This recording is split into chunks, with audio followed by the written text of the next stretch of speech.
Mientras Pedro Sánchez celebraba en Moncloa lo que su gobierno llama uno de los grandes hitos de la legislatura, en Bruselas y Estrasburgo se encendían todas las alarmas. Medio continente miraba hacia España con una mezcla de incredulidad y preocupación, porque lo que el presidente del gobierno ha puesto en marcha no es una simple medida administrativa.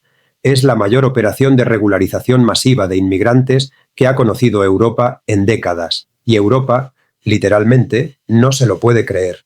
Lo que estás a punto de escuchar no lo encontrarás resumido así en ningún telediario, porque la historia completa, la que incluye las advertencias de Bruselas, las contradicciones del gobierno, los agujeros legales del decreto, el impacto en el espacio Schengen y los datos que el Ejecutivo prefiere que no conozcas, esa historia es incómoda. Y las historias incómodas no suelen tener hueco en la agenda mediática oficial. Quédate hasta el final de este vídeo, porque en los próximos minutos vas a entender por qué el Parlamento Europeo ha convocado debates de urgencia sobre España, por qué la Comisión Europea ha lanzado advertencias formales y por qué varios países miembros de la Unión están mirando a Sánchez con una mezcla de enfado y desconcierto. Todo está documentado, todo tiene nombre y apellidos, y todo empieza el 14 de abril de 2026, el día en que el Boletín Oficial del Estado publicó un Real Decreto que va a cambiar España para siempre. Para entender la magnitud de lo que está pasando, hay que retroceder unos meses.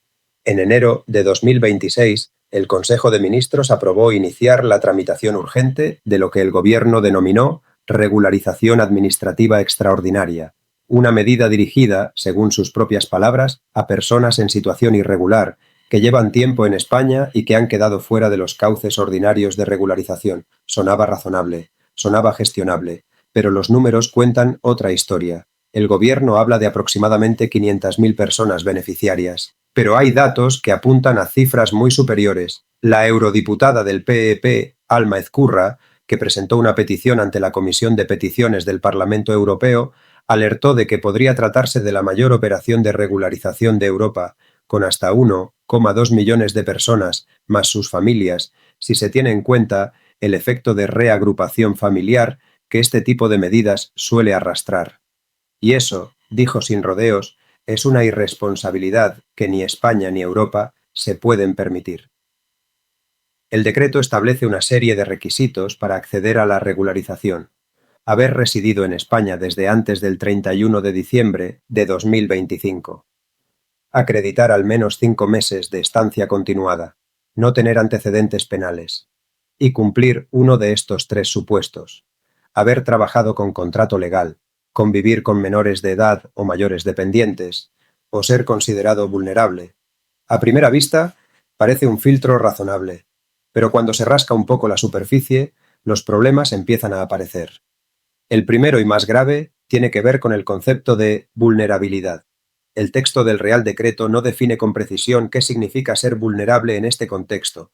Las circunstancias se valoran de forma casuística, es decir, caso por caso, dejando la interpretación en manos de los servicios sociales o de entidades colaboradoras.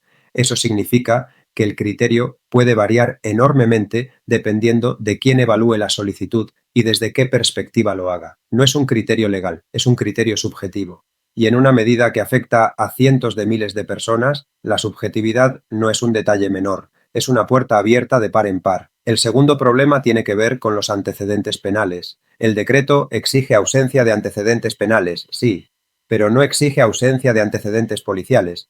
La distinción puede parecer técnica, pero sus consecuencias son enormes. Una persona puede no haber sido condenada por un tribunal y, sin embargo, contar con un historial policial significativo. Informes de detenciones, investigaciones abiertas, incidentes registrados, nada de eso, según el texto, sería motivo de exclusión automática. La propia eurodiputada del PP Alma Ezcurra ya alertó públicamente de este agujero legal, advirtiendo del riesgo que supone regularizar sin una verificación exhaustiva de los antecedentes reales de cada solicitante. Y el tercero, quizás el más explosivo desde el punto de vista político, es la forma en que se ha aprobado esta medida. El gobierno no llevó la regularización al Parlamento, no buscó el debate legislativo, no sometió la medida al escrutinio de la Cámara, la aprobó por decreto. Un Real Decreto, un instrumento normativo que, según la Constitución, está pensado para situaciones de urgente necesidad, no para transformaciones estructurales de la política migratoria del país, y eso, en Estrasburgo, no pasó desapercibido. No os vayáis, no cerréis este vídeo todavía, porque si habéis llegado hasta aquí es porque esto os importa tanto como nos importa a nosotros. Suscribíos si todavía no lo habéis hecho, y activad la campanita, porque el próximo vídeo va a ser todavía más explosivo. El 10 de febrero de 2026, el Parlamento Europeo celebró un debate de urgencia sobre la regularización española. El título del debate lo decía todo: la política española de regularización a gran escala y su impacto en el espacio Schengen y la política migratoria de la UE. No era un debate de cortesía, era una advertencia institucional. Y las intervenciones que se escucharon en el hemiciclo de Estrasburgo dejaron pocas dudas sobre el estado de ánimo europeo ante la decisión de Sánchez. La eurodiputada del Partido Popular Europeo, Dolors Montserrat, fue directa al grano. Acusó a Sánchez de haber fabricado una regularización masiva, de haberlo hecho a la fuerza y por decreto, y de no verificar si los solicitantes tienen antecedentes penales y policiales. Pero lo más contundente fue su diagnóstico de las consecuencias. Esto es un atentado contra la política migratoria europea, sabotea el pacto de migración y asilo, abre una brecha de seguridad en Schengen, alimenta las mafias y dispara el efecto llamada. Es una decisión unilateral con consecuencias devastadoras para los 27 Estados miembros. Son palabras duras, son palabras que no se dicen en el Parlamento Europeo a la ligera. Son palabras que definen una crisis diplomática. Porque lo que Montserrat estaba señalando tiene una base técnica y legal muy concreta. El espacio Schengen es uno de los pilares de la construcción europea.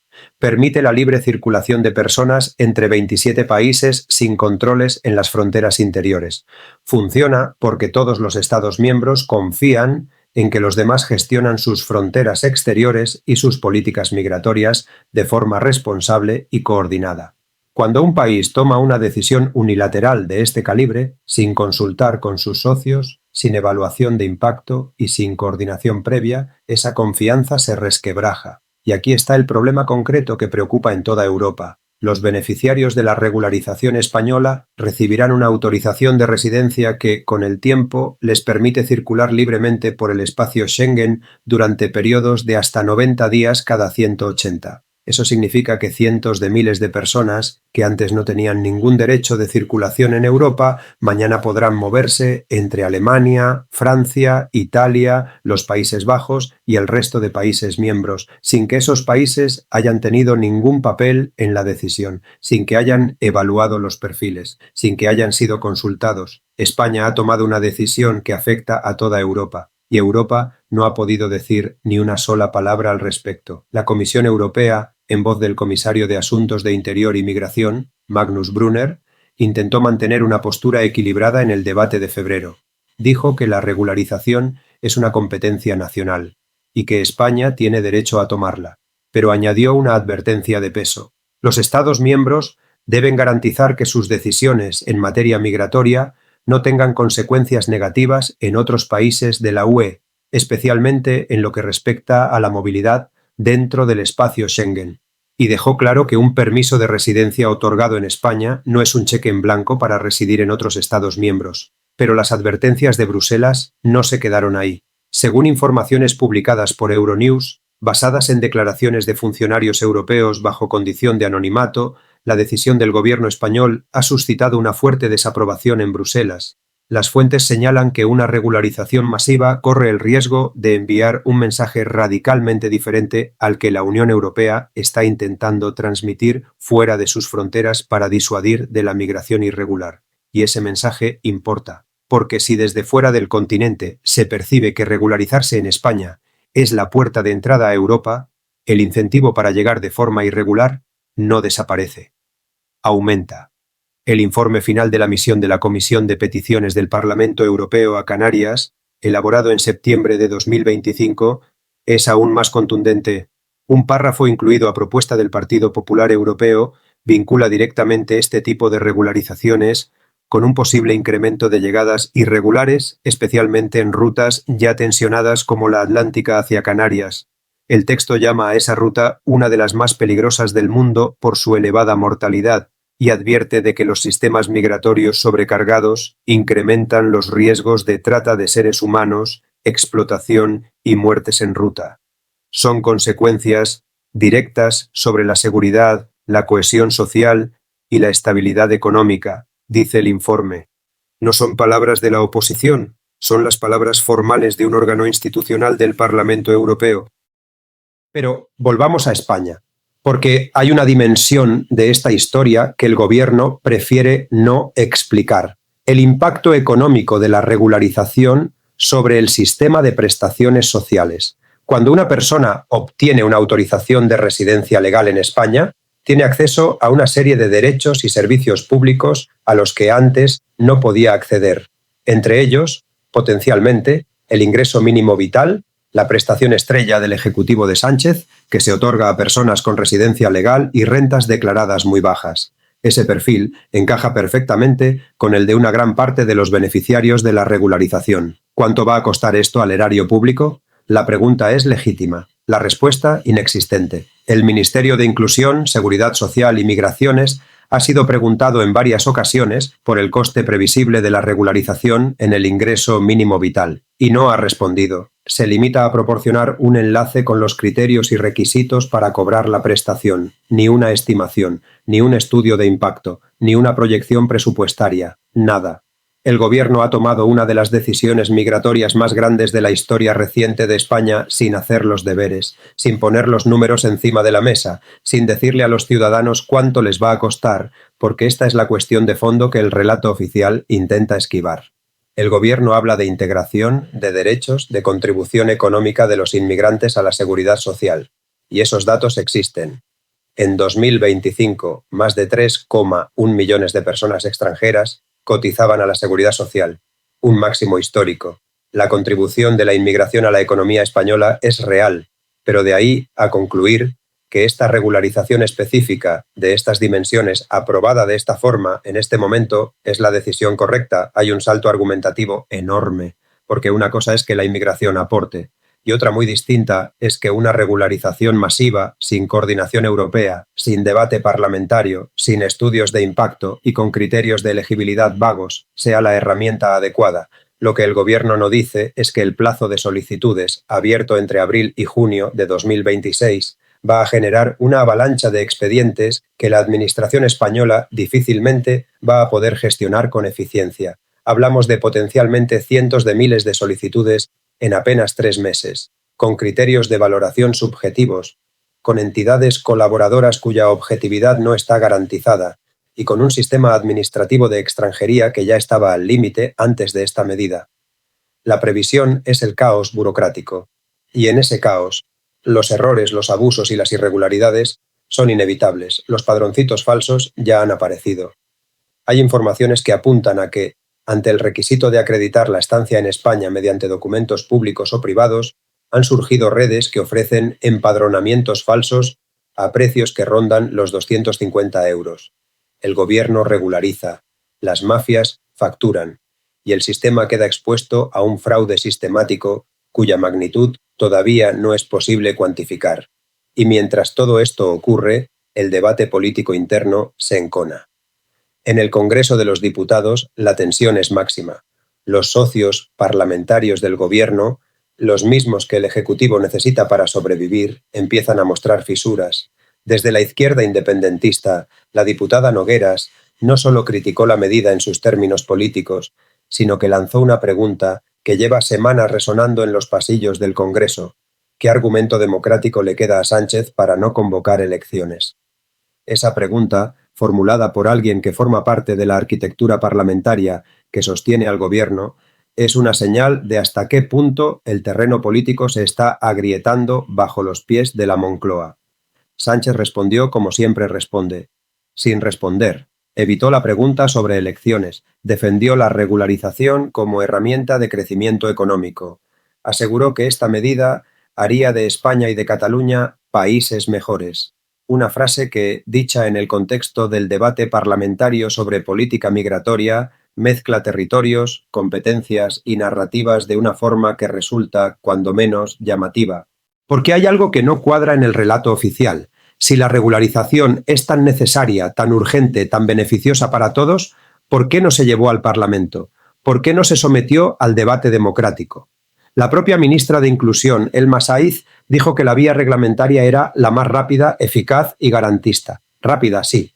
Pero el gobierno sabe que si hubiera llevado esta medida al Congreso habría sido tumbada. Lo sabe porque tiene una mayoría parlamentaria frágil, dependiente de apoyos que no siempre coinciden en política migratoria. Lo sabe porque el propio sistema político español, en su configuración actual, no habría dado el visto bueno a una regularización de esta escala. Así que optó por el decreto, por la vía rápida, por saltarse el Parlamento. Y ese salto, que en la política española puede pasar más o menos desapercibido, en Bruselas tiene un nombre y unas consecuencias. Se llama unilateralismo, y sus consecuencias se llaman pérdida de confianza, fricción con los socios europeos y erosión de los mecanismos de coordinación que hacen posible el proyecto europeo en materia migratoria. No es retórica, es la advertencia formal que el Parlamento Europeo ha trasladado al gobierno español. Miremos el contexto europeo más amplio, porque ayuda a entender la magnitud del problema. En los últimos años, Europa ha virado de forma clara hacia políticas migratorias más restrictivas. El Pacto de Migración y Asilo de la UE, aprobado en el mandato anterior y en proceso de implementación, apuesta por procedimientos fronterizos más estrictos, listas de países de origen seguros, mayor coordinación en retornos y armonización de normas en las fronteras exteriores del espacio Schengen. Alemania ha reforzado sus controles fronterizos. Francia ha endurecido su legislación de inmigración. Italia, bajo el gobierno de Meloni, ha presionado para que Europa adopte políticas más firmes de contención. Polonia, Hungría, los países del sur. El consenso en Europa apunta en una dirección, y España, con Sánchez, ha decidido ir exactamente en la dirección contraria. Esa contradicción es la que ha generado la alarma en Bruselas. No es solo una cuestión de política interna española, es una cuestión de coherencia del proyecto europeo. Cuando un Estado miembro toma una decisión que tiene consecuencias directas en el espacio Schengen y en la credibilidad de la política migratoria común, el resto de Estados miembros tienen todo el derecho del mundo a pronunciarse, y se han pronunciado, con claridad, con dureza, con una preocupación que va más allá de los habituales desencuentros políticos entre países. El Parlamento Europeo ha emitido su primera advertencia oficial ante las decisiones unilaterales del gobierno español. Lo ha hecho a través de informes, de debates y de declaraciones que no dejan lugar a interpretaciones favorables para la Moncloa. Ha advertido del efecto llamada, ha señalado el riesgo para la seguridad del espacio Schengen. Ha vinculado este tipo de medidas con el incremento de las rutas migratorias más peligrosas y con el fortalecimiento de las redes de tráfico de personas. Y ha recordado que las políticas migratorias con impacto europeo deben respetar los principios de cooperación leal y confianza mutua, principios que, según la propia institución, esta regularización ha puesto en riesgo. Y Sánchez sigue adelante, como siempre, con la convicción de quien cree que la historia le dará la razón, tal vez, pero la historia también registrará que lo hizo solo, sin sus socios europeos, sin el Parlamento español, sin un estudio de impacto serio, sin una evaluación rigurosa de los riesgos, y con las alarmas encendidas en media Europa. La pregunta que queda en el aire, la que ningún ministro ha respondido todavía con claridad, es la siguiente. Si esta medida es tan buena para España, ¿por qué nadie en Europa quiere imitarla? ¿Por qué los países que durante décadas han sido referentes en políticas de integración de inmigrantes están mirando hacia Madrid con incredulidad? ¿Por qué Bruselas, que no suele intervenir en asuntos de competencia nacional, ha decidido debatir de urgencia lo que ocurre en España? Las respuestas a esas preguntas no están en los comunicados del Ministerio de Inclusión, están en los datos, en las advertencias institucionales, en la realidad que se empieza a desplegar en las oficinas de extranjería, en las fronteras y en los despachos de Estrasburgo y Bruselas. España está viviendo un momento histórico, y no necesariamente en el sentido que el gobierno quiere hacernos creer. Estamos ante una transformación demográfica, social y política de primer orden, tomada por decreto, sin mandato parlamentario, sin coordinación europea y sin que los ciudadanos hayan sido informados con honestidad de sus costes reales. Eso no es gobernar, eso es apostar, con nuestro dinero, con nuestra seguridad y con el lugar de España en Europa.